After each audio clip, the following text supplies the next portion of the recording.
और विद्यार्थियों, लिखा हुआ अपने बाप का नो रट्टाफिकेशन और सरस्वती का अध्ययन, ये भी किसी तपस्या से कम नहीं होता है। कभी भी तनाव युक्त जो है माइंड कभी नहीं पढ़ सकता है। ये आपको बहुत ध्यान में रखना होगा। इसका नाम है NCERT। हर लाइन, हर पैराग्राफ अपने आप में इन्फॉर्मेशन से भरा हुआ है, और फिर कैसे उसको दिमाग में सेट करें और किस तरह से हम उसको समझें, और फिर जब हमें आवश्यकता हो और उसको हम बाहर निकाल लें। ये बहुत ही महत्वपूर्ण चीज़ है। इसलिए कभी भी never compromise with your studies. बहुत ही संघर्ष करना पड़ता है, तब कहीं जा कर के सफलता हमें प्राप्त होती है। और अगर आपको बेसिक क्लियर हो गए तब तो आपके बल्ले बल्ले है। नो रट्टाफिकेशन, आप 10 लाख MCQ कर लीजिए, अगर आपको बेसिक नहीं पता है तो आप कूड़ा ही हो। ठीक है, कहीं भी आप टिक नहीं सकते। और अगर आपने बेसिक को पकड़ लिया तो फिर आप चाहे जितने क्वेश्चन आप कोई देता रहे आप कर लोगे। तो नो रट्टाफिकेशन and have a brave heart to go in the depth of the subject to understand the basis of the biology is a very important point. ये बहुत ही महत्वपूर्ण है। आप ज़रा योगदान दीजिए और दिल दिमाग से सोचिए कि हमें क्या पढ़ना है और कैसे पढ़ना है और उनको किस तरह से दिमाग में रखना है। मैं फिर से आपसे कह रहा हूँ, जब आप पेपर देने जा रहे होते हैं उस समय आपके पास ना कोई नोट्स होते हैं, ना कोई किताब होती है, ना आपका कोई सर होता है। उस समय सिर्फ मौला की मौज, एक ईश्वरी आपके पास होता है, और आप हाथ जोड़ करके बिल्कुल शांत होकर बैठे रहते हैं। और जैसे ही पेपर आपके हाथ में आता है तो आपका एंटेना हाई हो जाता है। तो जिनके कर्म अच्छे होते हैं वो स्टेटमेंट में ही आंसर को ढूंढ लेते हैं, और जो हल्के में लेते हैं, क्वेश्चन ही करते रहते हैं, तो वो ऊपर नीचे जो 1 2 3 4 5 4 2 करते रहते हैं। ठीक है, तो वो वहाँ पर पता चलता है कि आपका गहन अध्ययन कितना काम आता है। तो आज हम अंतिम पड़ाव पर हैं, आपके एंजाइम्स पर जो है। ठीक है, क्लासिफिकेशन और कोफैक्टर के बारे में बताएंगे, और उसके बाद हम रिव्यू करेंगे कि किस तरह से बायोमॉलिक्यूल को हमने इतना आपको खींचा और किस तरह से आपको उसको असेसमेंट करके दिमाग में रोकना है और किस तरह से क्वेश्चन को अटेम्प्ट करना है। ये भी एक बहुत बड़ी कला है। आइए ले चलते हैं आपको क्लासिफिकेशन ऑफ एंजाइम। आपने देखा होगा कि बहुत पहले जो है कार्बोक्सीडेज होते हैं, पेप्टिडेज होते हैं, एंडोपेप्टिडेज होते हैं, एक्सो एंजाइम होते हैं, एंडो एंजाइम। तो there were so many name, nomenclature करते रहते थे, लेकिन वो साइंटिफिक नहीं थे। जैसी जिसकी क्रिया है वैसे उसका नाम रख दिया जाता था। इसलिए बहुत बड़ी समस्या आ गई कि क्या एक इंटरनेशनल जो है एक सिस्टम बनाया जाए जिससे पर्टिकुलर स्पेसिफिक एंजाइम का एक ही नाम हो। ठीक है, तो ये नोमेनक्लेचर करने के लिए जो है अब बहुत बड़ी समस्या आ गई। जैसे आप ऑर्गेनिक केमिस्ट्री में पढ़ते हो, इंटरयूनियन नोमेनक्लेचर को पढ़ते हो, इसी तरह से कोई एल्डिहाइड है, कोई कीटोज है, तो इस तरह से इसमें भी जो है आपके जो एंजाइम जो रिएक्शन होते हैं उनको भी जो है स्पेसिफाई करके एक एंजाइम कमीशन बनाया गया। ठीक है, international union of biochemistry and molecular biology, IUB और MB। ठीक है, ये आपका एब्रिविएशन है, आप इसे याद रखिएगा। और चलते हैं, आपको बताते हैं। देखिए, classification and nomenclature of enzyme आपका टॉपिक है, और EC आप याद रखें। EC का मतलब होता है एंजाइम कमीशन। एक साइंटिफिक टर्म है जिसके द्वारा जो है साइंटिस्ट लोग जो है स्टडी करके कई फैक्टर को ध्यान में रख करके वो एक कमीशन नंबर बनाते हैं। तो वो आपके सामने आ रहा है। ठीक है, EC क्या है? It is a 4 digit code for the nomenclature of the enzyme. किसी भी एंजाइम का नामकरण करने के लिए एक कोड बनाया गया है जिसको हम कहते हैं एंजाइम कमीशन, जो कि 4 डिजिट कोड होता है। यानी EC is equal to 4 digit code. अब सवाल उठाओगे ये 4 डिजिट क्या है, वो आप जरा देखिए। फर्स्ट डिजिट पहला वाला, और दूसरा वाला, और तीसरा वाला, और चौथा वाला। Always keep in your mind, अपने ध्यान में रखिए कि किसी भी चीज़ को बहुत ढंग से पढ़िए और आपका माइंड का हिस्सा बन जाए, मेमोरी का हिस्सा बन जाए, तो आप इसको रिप्रोड्यूस कर सकें। पहला डिजिट जो है इट बिलोंग्स टू, ये प्रतिनिधित्व करता है, ये बताता है कि मैं क्लास हूँ।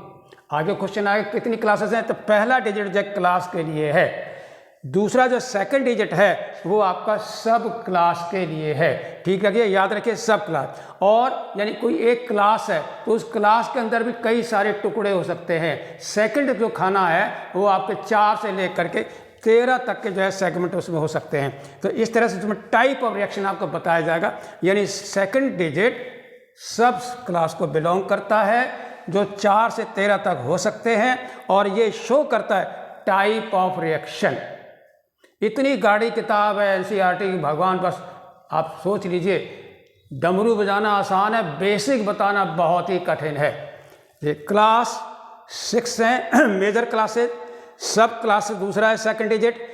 थर्ड डिजिट जो है वो स्पेसिफाई करता है कि किस तरह की रिएक्शन हो रही है, किस टाइप की रिएक्शन हो रही है, वो आपका थर्ड डिजिट है। जब ये हम 3 बातों का पता लगा लेते हैं, फर्स्ट डिजिट यानी इसकी क्लास, सब क्लास, और तीसरा जो थर्ड डिजिट है वो सब क्लास है, यानी सब क्लास के अंदर भी सब क्लास, वो क्या शो करता है? स्पेसिसिटी। एक बार पुनः दोहरा रहे हैं, पहला डिजिट मेजर क्लास को रिप्रेजेंट करता है, दूसरा डिजिट सब क्लास को रिप्रेजेंट करता है, और थर्ड डिजिट वो आपका स्पेसिसिटी जो है एंजाइम की रिएक्शन की उसको शो करता है, और फोर्थ डिजिट जो है वो फाइनली जो है सीरियल नंबर्स का बताता है कि तुम्हारा आइडेंटिटी कार्ड क्या है, तो वो आइडेंटिफाई करता है नंबर, ठीक, with in the sub class, सब क्लास के अंदर क्या नंबर है। इस तरह से ये आपके 4 डिजिट का जो नोमेनक्लेचर है वो आपका क्लासिफिकेशन ऑफ एंजाइम में बहुत ही महत्वपूर्ण है। तो हमने आपके सामने चारों डिजिट रख दिए हैं, और क्या करते हैं वो भी आपको बता दिया, मेजर क्लासेस और सब क्लास और सब क्लास और सीरियल नंबर, ठीक है, with in the sub class. आइए, आपकी किताब में चार्ट के रूप में दिया हुआ है, और 6 मेजर क्लासेस क्या हैं वो ज़रा देखिए। अगर कोई रिएक्शन जो है, ठीक, ऑक्सीडेशन कर रहा है, रिडक्शन कर रहा है, आपको पता है रेस्पिरेशन बिना ऑक्सीडेशन के, बिना रिडक्शन के नहीं है। अगर किसी का ऑक्सीडेशन हो रहा है बंधु, तो उसका किसी का रिडक्शन भी होगा, यानी आपकी जेब से पैसे गिरे, आपका ऑक्सीडेशन हुआ, और किसी राही भाई को मिल गए तो उसका रिडक्शन हुआ, तो दोनों साथ साथ चलते, अलग नहीं हो सकते हैं। और मेजर क्लासेस आपके सामने आ रहा है, enzyme chemistry 1, EC2, EC3, EC4, EC5, EC6, और एक 7वां भी होता है जिसे हम ट्रांसलोकेशन कहते हैं। आपको ये ध्यान में रखना है एनसीईआरटी के ध्यान से, नीट के लिए एंजाइम कमीशन का पहला कौन है, दूसरा कौन है, तीसरा कौन है, चौथा कौन सा, 5, तो ये मोटी सी आपको बात याद रखनी है, बस इसी के अंतर्गत आपको सवाल आएंगे। अब जरा गौर से देखिए, EC1 रिप्रेजेंट करता ऑक्सीडो रिडक्टेज को, इसे डीहाइड्रोजनेज भी कहते हैं, ठीक है। EC2 जो है ट्रांसफेरेज होता है, और EC3 जो है वो हाइड्रोलेजेज है, और चौथा जो है आपका लाइजेज है, और 5वां आपका आइसोमेरेजेज है, और छठा आपका लाइगेज है।